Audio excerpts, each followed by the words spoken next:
उत्तर प्रदेश के मुख्यमंत्री योगी आदित्यनाथ ने 2022 के विधानसभा चुनाव की तर्ज पर आगामी लोकसभा चुनावों की तैयारी शुरू कर दी है। यूपी सीएम सूबे के सभी 75 जिलों का दौरा करेंगे। यह दौरा पूरे साल चलेगा। दौरे में दोनों डिप्टी सीएम भी जिलेवार और लोकसभा सीटवार चुनाव की रणनीति बनाएंगे। देखिए हमारे संवाददाता अनूप त्रिपाठी की यह खास रिपोर्ट।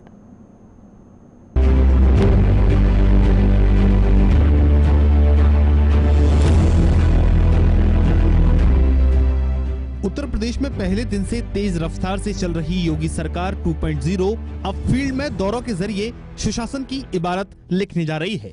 मुख्यमंत्री योगी आदित्यनाथ का इरादा अगले 1 साल तक सभी जिलों का दौरा करने का है। उनकी इस मुहिम में दोनों उप मुख्यमंत्री भी साथ देंगे।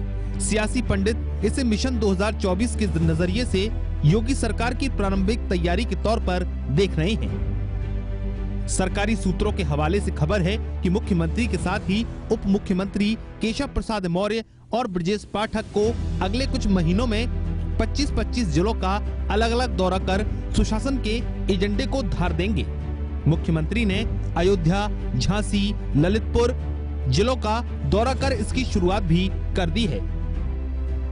सीएम के दौरे वाले 25 जिलों के अतिरिक्त 50 जिलों में दोनों उप मुख्यमंत्रियों को जाना है। उप मुख्यमंत्रियों के जिलों के ये दौरे मंडल प्रभारी के तौर पर किए जा रहे दौरों से अलग होंगे। जब उप मुख्यमंत्री के दौरे पूरे हो जाएंगे तो सीएम उन 50 जिलों में दौरा करने जाएंगे। इस तरह सीएम 75 जिले का दौरा पूरा करेंगे। इस महाअभियान में करीब 1 साल लगेगा। इस तरह अधिकारियों के साथ विकास के कामों की समीक्षा, जनता के संवाद कर उनकी समस्याओं का समझना, दलित परिवार के संग भोजन और सुशासन के मॉडल पर जोर, ये काम इन दौरों में सीएम करेंगे। योगी औसतन हर महीने 5 से 6 जिले जाएंगे। इतना ही नहीं, मंत्रियों द्वारा मंडल प्रभारी के तौर पर ही दी जाने वाली रिपोर्ट और अधिकारियों द्वारा दिए गए फीडबैक से मिलान होगा और चुनावी वायदों को लागू करने के संबंध में भी जनता की राय मिलेगी। इस तरह संयुक्त निष्कर्षों से अवगत कर मुख्यमंत्री जिलों के अधिकारियों के संबंध में उचित कार्रवाई भी करेंगे। हालांकि बीजेपी प्रवक्ता हरीश श्रीवास्तव इस पर ज्यादा कुछ बोलने को तैयार नहीं है। योगी के इस महामिशन पर उनका कहना है कि हम जनता के दरवाजे पर जाकर उनकी समस्याओं को दूर करने का काम कर रहे हैं। लोकतंत्र में चुनाव एक सतत प्रक्रिया है। प्रत्येक 5 वर्ष बाद विधानसभा के और 5 वर्ष बाद लोकसभा के चुनाव होते हैं। इसके अलावा स्थानीय निकाय के चुनाव है, पंचायत के चुनाव है, सहकारिता के चुनाव है। ये एक लोकतांत्रिक प्रक्रिया है और उसका हिस्सा। भारतीय जनता पार्टी चुनाव को लक्ष्य रख करके काम नहीं करती, बल्कि जनता जनार्दन के प्रति अपनी जवाबदेही को सुनिश्चित करती है और जन सरोकारों के प्रति प्रतिबद्धता के साथ काम करती है। भारतीय जनता पार्टी राष्ट्रवाद, सांस्कृतिक राष्ट्रवाद और अंत्योदय को लेकर के, अंत्योदय लक्ष्य को लेकर के कार्य करती है। बीजेपी संगठन हवाले से खबर है कि प्रधानमंत्री नरेंद्र मोदी ने योगी सरकार को इस तरह के दौरे करने की सलाह दी है। इसके तहत पहले मंत्री, फिर डिप्टी सीएम और फिर बाद में सीएम के दौरे रोटेशन से होंगे तो विकास के कामों का, कानून व्यवस्था और जनता की सुनवाई जैसे काम और बेहतर नतीजों के साथ नजर आएंगे। खुद प्रधानमंत्री गुजरात के सीएम के तौर पर ही इस तरह जिलों का दौरा करते रहे हैं। मुख्यमंत्री योगी आदित्यनाथ भी पिछले 5 साल के कार्यकाल में 2 बार सभी 75 जिलों का दौरा कर वहां की जनता के समक्ष पहुंचे थे।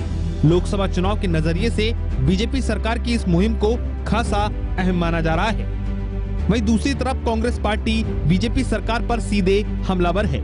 कांग्रेस प्रवक्ता का दावा है कि देश की जनता महंगाई, रोजगार जैसी समस्याओं से परेशान है और 2024 में इसका जवाब जरूर मिलेगा। मुख्यमंत्री जी, ये उप मुख्यमंत्री जी जब जनता के बीच जाएंगे तो जनता इन सवालों को पूछेगी कि महंगाई की मार है, उसका क्या सलूशन है, तो फिर मुख्यमंत्री जी क्या जवाब देंगे?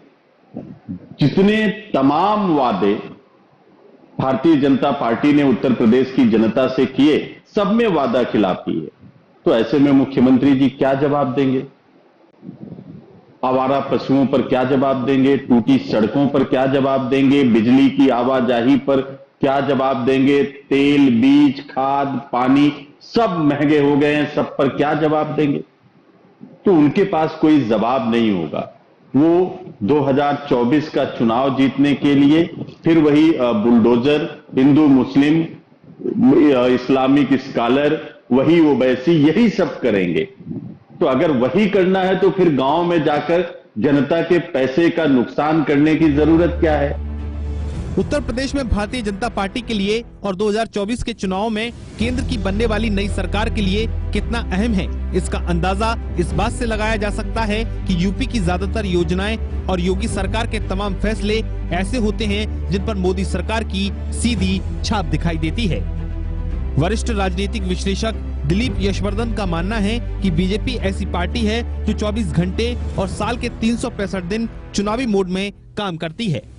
बीजेपी की कार्यशैली पर अगर आप गौर करेंगे तो ये सामने आपको दिखाई देगा, लेकिन फिर भी विपक्षी पार्टियां कुछ भी सीखने को तैयार नहीं है और ये बड़ी वजह है कि बीजेपी लगातार जीत हासिल कर रही है और विपक्ष हारता जा रहा है। बीजेपी एक वो पार्टी है, जिस बात को मैंने कई बार कहा है कि बाकी विपक्षी पार्टियों को ये सीखने की जरूरत है कि भारतीय जनता पार्टी 24 घंटे 365 दिन चुनाव लड़ती है और 2024 तो अभी दूर है, उसके पहले गुजरात में इलेक्शंस होने हैं, हिमाचल प्रदेश में इलेक्शन होने हैं और आपको याद होगा कि जिस दिन यहां 10 फरवरी को रिजल्ट आया था विधानसभा चुनाव का, उसके अगले ही दिन प्रधानमंत्री जी का दौरा गुजरात में शुरू हो गया था।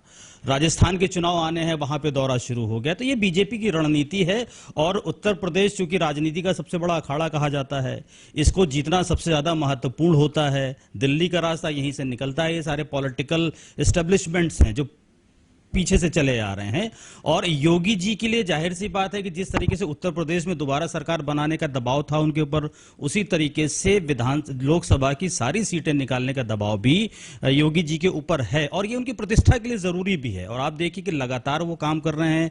जो उत्तर प्रदेश के उप मुख्यमंत्री हैं ब्रजेश पाठक जी, वो जमीनी स्तर पर जाकर काम कर रहे हैं। योगी आदित्यनाथ सिर्फ यूपी सीएम ही नहीं है बल्कि बीजेपी के फायर ब्रांड हिंदूवादी लीडर भी हैं। शायद यही वजह है कि उनकी जिम्मेदारी 2024 के चुनाव में ज्यादा अहम मानी जा रही है। इसीलिए योगी आदित्यनाथ ने करीब 2 साल पहले से ही उत्तर प्रदेश को मथना शुरू कर दिया है। अब देखना होगा कि 2024 में क्या योगी आदित्यनाथ 2014 और 2019 की तर्ज पर बीजेपी को यूपी से बड़ी जीत दिला पाते हैं। लखनऊ से वीडियो जर्नलिस्ट मुश्ताक अहमद के साथ अनूप त्रिपाठी, JK24।